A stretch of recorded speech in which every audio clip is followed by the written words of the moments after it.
కొండ అంటే పాపం వాటి స్థానంలో అవి ఉన్నాయి కొండలు, వాటితో మనకి ఏం పని అండి, పోయి వాటిని కదిలించుకోవటం. కానీ కొన్ని కొండలు ఉన్నాయండి బైబిల్లో, ఆ కొండలు మనకు అడ్డొస్తుంటాయి. ఆ కొండల్లో పెద్ద కొండ, గొప్ప పర్వతం సాతాను. ఓ గొప్ప పర్వతమా, జెరుబ్బాబేలును అడ్డగించుటకు నీవు ఏ పాటి దానవు, చతును భూమి అవుతావు అన్నాడు. అర్థమైందా? కొండలు అంటే మొట్టమొదట వచ్చేది సాతాను.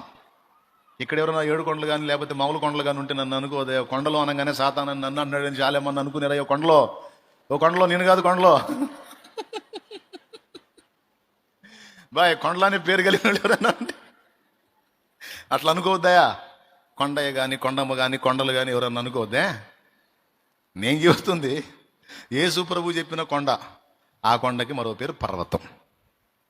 ఓ గొప్ప పర్వతమా, జెరుబ్బాబేలును అడ్డగించుటకు నీవే పాటి దానవు, చదును భూమి అవుతా ఉన్నాడు. అక్కడ సాతాను గురించి మాట్లాడాడు.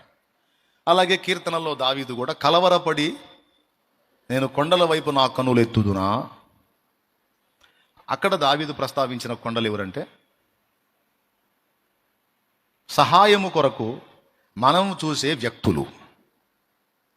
మనకు ఆర్థికంగా ఇబ్బంది కలిగిందనుకో, సౌండ్ ఉన్నోళ్ళు కొండలా కనపడతారు మనకి. వెళ్ళి ముందు ఆ కొండను ఆశ్రయిస్తాం. కొండ బంగారు కొండ, నాకు ఆపద వచ్చింది, సాయం చేయవా అని. దానికి ప్రభు అంటున్న మాట, భక్త దావీదు ప్రభుతో చెప్తున్న మాట, నాకు సహాయం కొరకు నేను కొండల వైపు చూసేదా.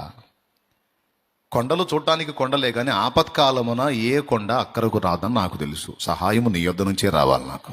కొండలో ఏ కొండలకి వెళ్ళి చూడవా, కొండలో నీకు మిగిలేది బండలే.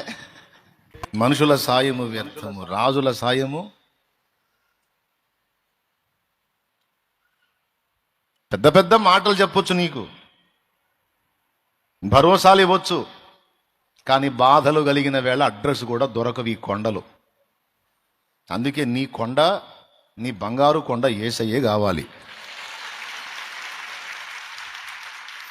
మీలో పాపం ఇప్పటికే దెబ్బతిన్నారు. పాపం ఈ కొండలకి వెళ్ళి చూసి బండబారిపోయారు మీలో కొంతమంది.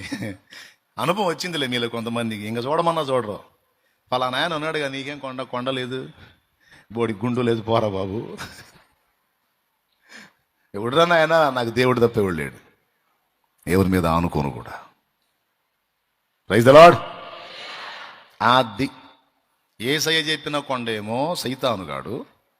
దావీదు పలికిన కీర్తనలోని కొండ 121వ కీర్తన 1వ వచనం చదవండి. కొండల తట్టు నా కన్నులెత్తుచున్నాను, నాకు సహాయము ఎక్కడి నుండి వచ్చును. యెహోవా వలననే నాకు సహాయము కలుగును. ఆయన భూమి ఆకాశములను సృజించువాడు, ఆయన నీ పాదము తొట్టిలనీయడు. అయ్యా చాలు నాన్న, కొండల తట్టు నా కన్నులెత్తుచున్నాను, సహాయం నాకు ఎక్కడి నుంచి వచ్చింది. ఇదొక కొండ. కొండలు అనగానే మళ్ళీ ఇంకో కొండ ఉంది, మళ్ళీ సమస్యలు అనే కొండ.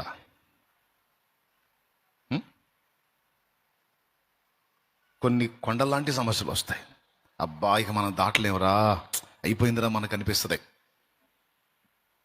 సాతాను కొండ అయినా, సమస్యల కొండ అయినా, కొంతమంది వ్యక్తులు కూడా నీకు కొండలాగా అడ్డుపడతారు. నిన్ను శోధిస్తారు, వేధిస్తారు, ఇరికిస్తారు, ఇబ్బంది పెడతారు. వాడు ఎట్టుంటాడంటే ఒక పెద్ద పర్వతంలాగా అడ్డుపడుతుంటాడు నీకన్నిటికీ.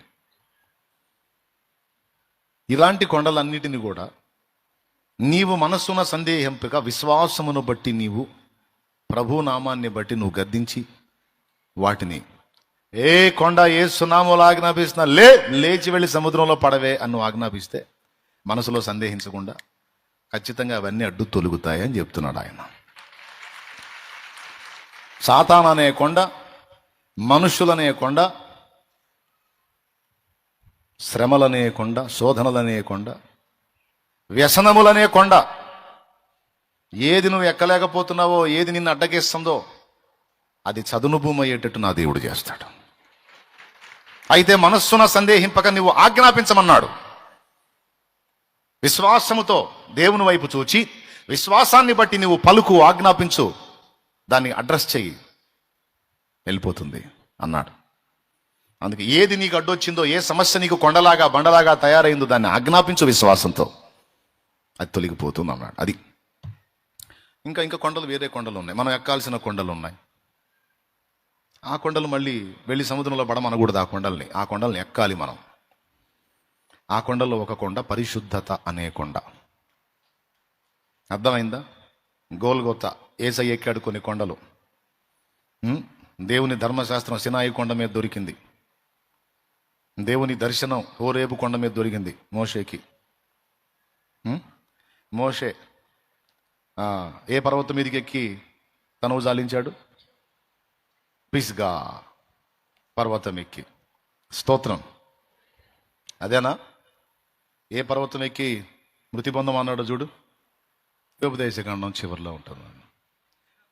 పిస్గానే గయ్యా, పర్లా, నాకు కూడా గుర్తుంటుంది ఈ మధ్య. దేవునికి స్తోత్రం. అదొక పర్వతం, అదొక కొండ. ఒక మోషేని ఎన్ని కొండలు ఎక్కాడో చూడండి. దర్శనం పొందేటప్పుడు హోరేబు కొండ, ధర్మశాస్త్రం తీసుకునేటప్పుడు సినాయి కొండ, మృతి పొందేటప్పుడు పిస్గా కొండ. ఓకేనా? మనం కూడా యేసయ్య ఎన్ని కొండలు ఎక్కాడు? ఒలీవలో కొండ ఆరోహణం అవడానికి ఎక్కాడు. గోల్గొతా కొండ సిలువను పట్టడానికి ఎక్కాడు. ఇట్లా యేసయ్య కొన్ని కొండలు ఎక్కాడు. మళ్ళీ అదొక అంశం, కొండల అంశం. కొన్ని కొండలేమో అడ్డు తొలగమని ఆజ్ఞాపించాలి, కొన్ని కొండలనేమో ఎక్కించమని ప్రార్థించాలి. అవునా? కొన్ని కొండలనేమో అడ్డు తీసేయమని గద్దించాలి విశ్వాసంతో, కొన్ని కొండలనేమో ఎక్కించు ప్రభువా అని. అది భక్తుడు అడిగింది. బిడలారా, కొన్నేమో అడ్డు తొలగాలని ఆజ్ఞాపించాలంట, మాట్లాడమంటాడు. నువ్వు మాట్లాడితే కొండ వింటదంటాడు. ఎంత వింతైన మాట అండి అది. నువ్వు మాట్లాడు కొండతో, నోరు తెరో, విశ్వాసంతో మాట్లాడు దాంతో, అది దాని స్థానాన్ని కదిలి జరిగి అవతలికి వెళ్ళిపోతుంది అంటాడు.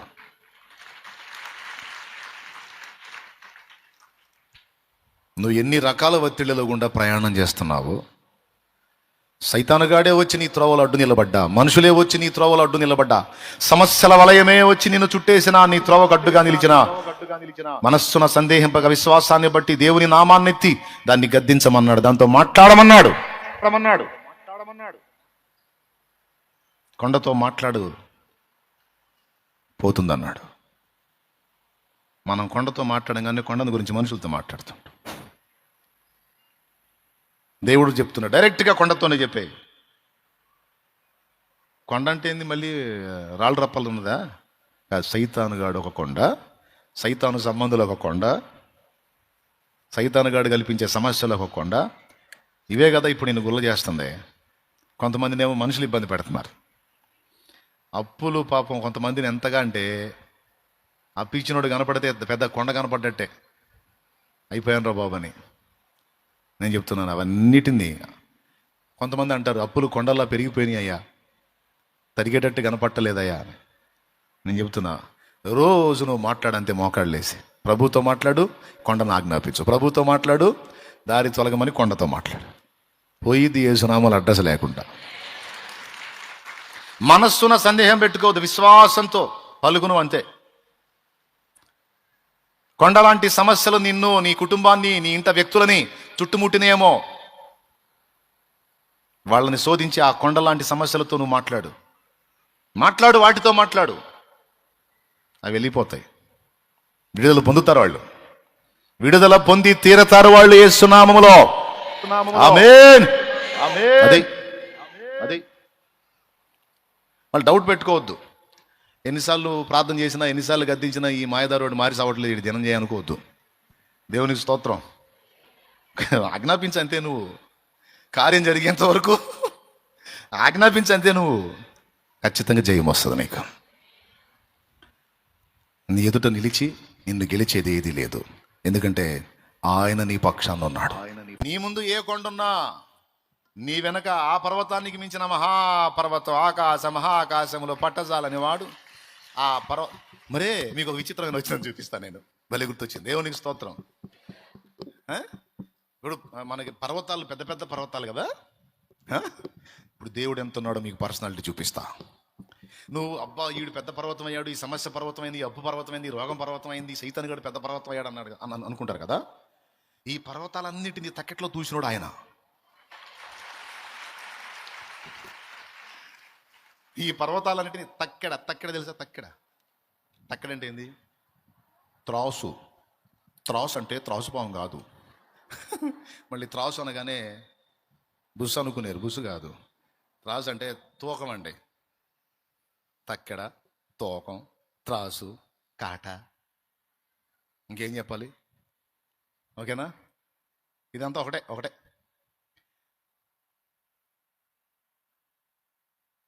అసలు ఆయన మనకి పర్వతాలు ఆయనకి చేతుల్లోకి వస్తాయి.